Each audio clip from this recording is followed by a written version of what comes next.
Olá pessoal, tudo bem? O meu nome é Felipe Cardoso, eu sou advogado, sou sócio fundador da Cardoso Advogados Associados e nesse ano de 2022 eu percebi que completaram-se 7 anos desde que eu obtive a tão sonhada carteira da Ordem dos Advogados do Brasil. E eu me questionei, Felipe, se com a experiência que eu tenho hoje eu tivesse de recomeçar tudo do zero, sem um estabelecimento físico, sem uma marca, sem nenhum cliente, o que eu provavelmente faria? E é sobre isso que eu quero conversar hoje com vocês.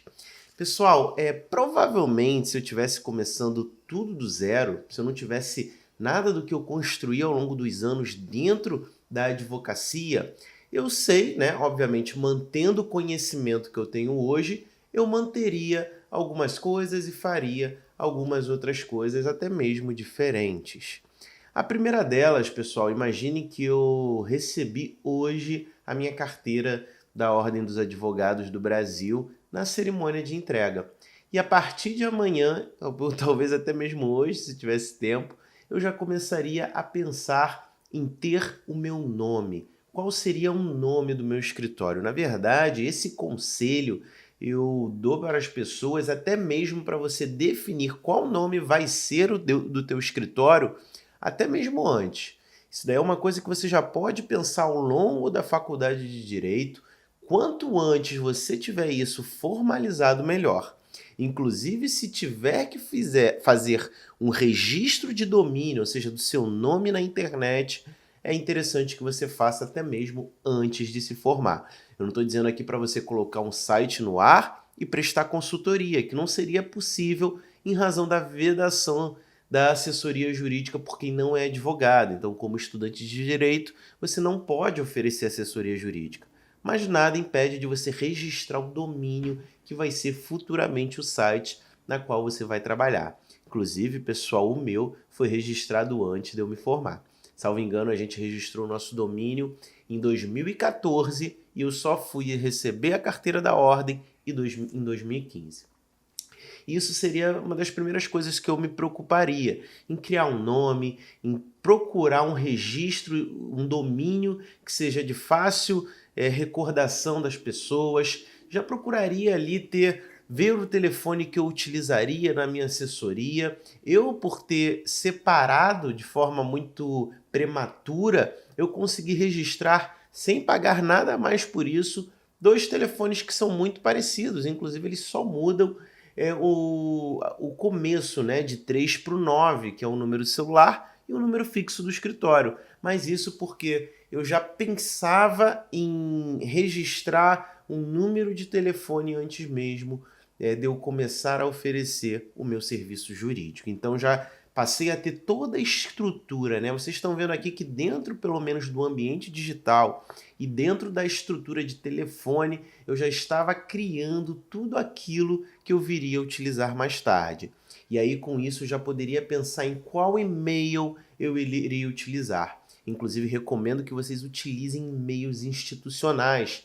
Nada de @gmail.com, @hotmail.com. Não que o serviço seja ruim, mas porque é muito mais profissional, no meu ver, e mostra muito mais organização se você tiver um e-mail @o escritório que você trabalha.com.br, o escritório que você está montando, que você está fundando. E esses são os primeiros passos que provavelmente eu teria, que seria reservar o meu registro dentro do ambiente digital. Eu procuraria também ver as redes sociais, se o meu escritório se chamaria Fulano Advogados Associados, eu tentaria registrar esse nome em tudo quanto que é rede social. Eu não estou falando aqui de prestar assessoria naquele momento. Eu não estou falando aqui de já publicar conteúdo. Eu estou falando de começar a registrar. É como se você imaginasse um bom lugar físico e você já procurasse saber se aquele lugar está disponível para compra, para venda, né? Na verdade, você vai comprar, a pessoa vai vender, ou até mesmo para locação. Ah, o meu sonho é montar um escritório na Avenida Rio Branco, no centro da cidade do Rio de Janeiro. Então, antes mesmo, você já pode procurar ali salas para locação. Mas num primeiro momento, o que eu faria inicialmente não seria focar dentro do ambiente físico. E isso vai muito de encontro com uma coisa que eu seguraria, eu prestaria muita atenção no início, que é controlar as despesas de médio e longo prazo. Como eu partiria do pressuposto que eu não tenho nenhum cliente, eu não assumiria despesas para o médio e longo prazo. Isso provavelmente iria dificultar a minha possibilidade de crescimento. Eu, pessoalmente, comecei a atender utilizando salas de amigos. Hoje a gente tem salas compartilhadas dentro da própria estrutura da Ordem dos Advogados do Brasil e nós temos empresas que trabalham com coworking, que são salas que você pode estar alocando por um preço muito baixo e estar utilizando ali como um endereço comercial seu, que você vai receber encomenda, você vai receber carta e outras correspondências. E com isso eu poderia também atender meus clientes nesse lugar. Então eu teria um custo muito baixo para ter ali um endereço físico. Eu não colocaria o da minha casa, eu evitaria também, até mesmo por uma questão de privacidade e uma questão de não confundir, não mostrar para o cliente que eu estou atendendo em casa, até mesmo por uma questão de segurança. Eu optaria, talvez, se eu não fosse escolher um escritório compartilhado ou uma das salas da OAB, eu procuraria por atender meu cliente, talvez numa cafeteria, né? Olha que coisa interessante, ou até mesmo ir até o cliente, ir até a empresa do cliente. Com isso, você também está oferecendo um serviço que pode ser até mesmo considerado um serviço mais personalizado. Então, esses seriam os primeiros pontos que eu adotaria. É buscar ter a minha identidade ali dentro da internet, meu endereço online. Eu já pensaria se realmente eu vou querer ter uma estrutura com endereço físico, e aí eu já reservaria talvez aí um escritório compartilhado para poder fazer o atendimento do meu cliente. Uma coisa muito importante também é a definição do público que eu gostaria de atender. Eu quero que o meu escritório seja um escritório que vai atender uma demanda muito grande para processos de relativo valor econômico baixo, ou vou preferir atender menos clientes, pegar menos casos, mas casos que tragam um retorno financeiro mais volumoso para o meu escritório. Inclusive, já procuraria entender qual classe também eu vou atender. Eu vou atender o cliente da classe A, B, C ou D. Isso é importante a gente estar fazendo a identificação, até mesmo para a gente definir como vai ser a nossa postura. Eu já publiquei conteúdos sobre isso que são extremamente relevantes para a manutenção de um escritório. Então, esses seriam os primeiros passos que eu buscaria adotar. Lembrando que a falta de compromisso financeiro no início é importante, porque como eu não estou tendo cliente, eu não sei se eu vou conseguir honrar um compromisso de uma locação amanhã. E outra coisa, se eu assumir um aluguel relativamente alto, isso pode fazer com que a minha retirada de honorários seja relativamente baixa. E isso pode me desmotivar ao longo do caminho, ou fazer com que eu esteja trabalhando sem ter o devido retorno financeiro que eu mereço. Isso pode definitivamente matar a minha advocacia e me tirar da profissão de forma prematura, de forma muito precoce. Então eu evitaria esses pontos.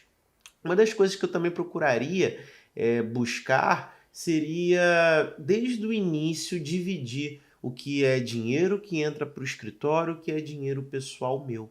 Como eu faço até hoje, eu faria isso desde o início. Eu colocaria o escritório de fato como uma empresa totalmente à parte de mim, Felipe, pessoa física. Você pode abrir uma conta no Nubank como pessoa física, no Banco Inter, que são contas gratuitas, bancos digitais, ou o Banco Next, que tem a estrutura do Bradesco, e passar a utilizar essa conta para ser uma conta do escritório. Você pode ir mais além, você pode abrir a figura da sociedade unipessoal de advocacia e ter o seu próprio escritório, ou até mesmo uma empresa, um escritório com algum sócio, com um colega ou então com algum outro sócio. Em relação a sócio, se eu fosse buscar um sócio, eu buscaria alguém que complementasse as minhas qualidades. Eu provavelmente não ia buscar. Se eu sou bom de petição, de redigir peça, eu não vou buscar alguém que seja necessariamente bom de redigir peça. Eu buscaria alguém que complemente alguma deficiência que eu tenho.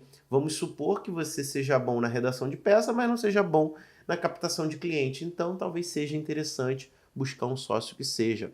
A complementação dessas qualidades vai fazer com que seu negócio seja muito mais robusto.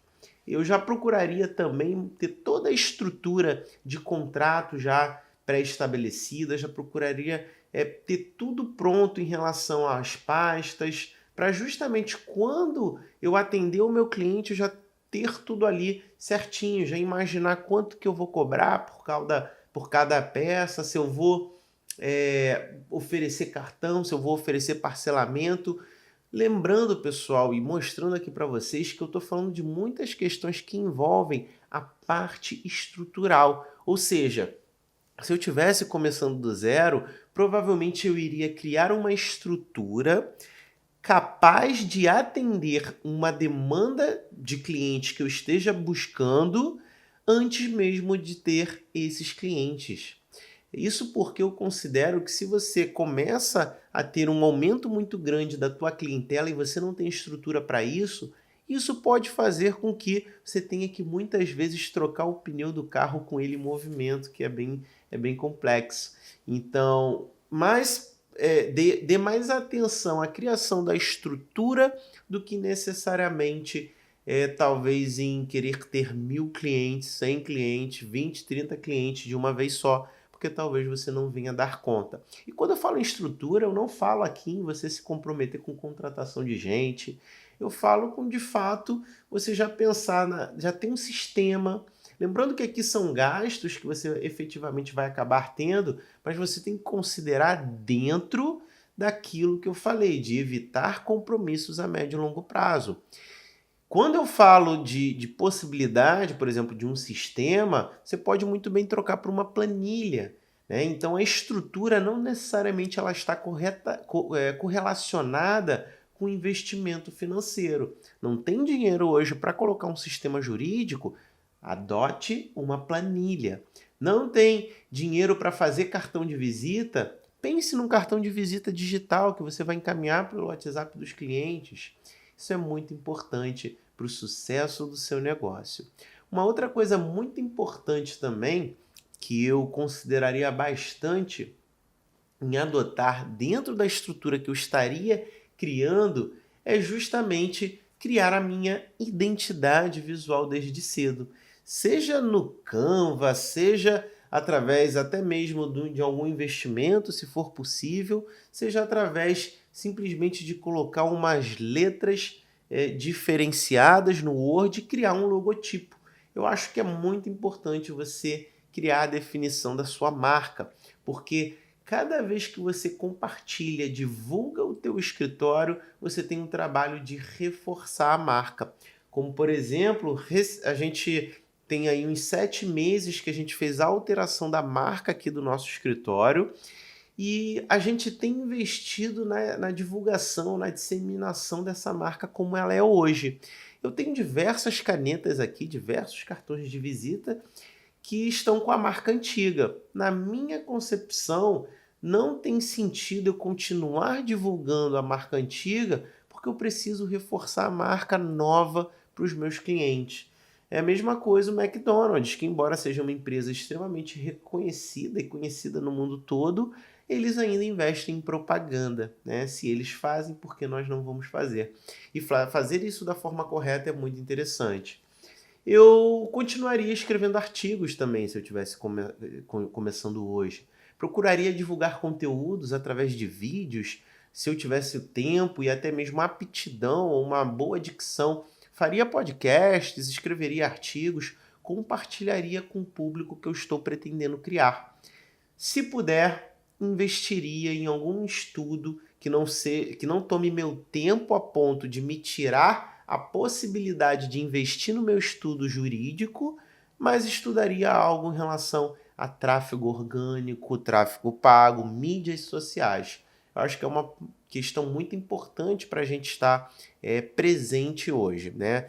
Uma forma de divulgar muito o nosso material é justamente na utilização das redes sociais. E aqui, óbvio que teriam mais algumas coisas, né? Mas para não tornar a lista muito extensa, eu acho que inicialmente esses são os pontos principais.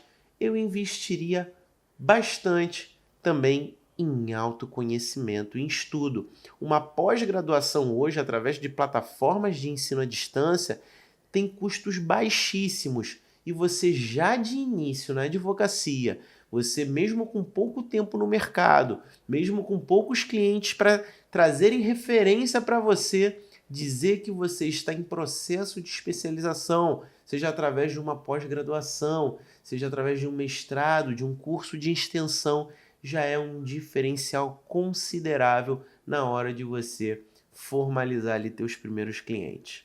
Bom, pessoal, eu espero que esse conteúdo tenha sido de grande relevância para você, né? Espero e peço que você se inscreva no nosso canal do YouTube, se inscreva no nosso podcast, caso você esteja ouvindo através de áudio esse tema de hoje. Bom, pessoal, meu nome é Felipe Cardoso, eu vou ficando por aqui e até a próxima. Tchau, tchau!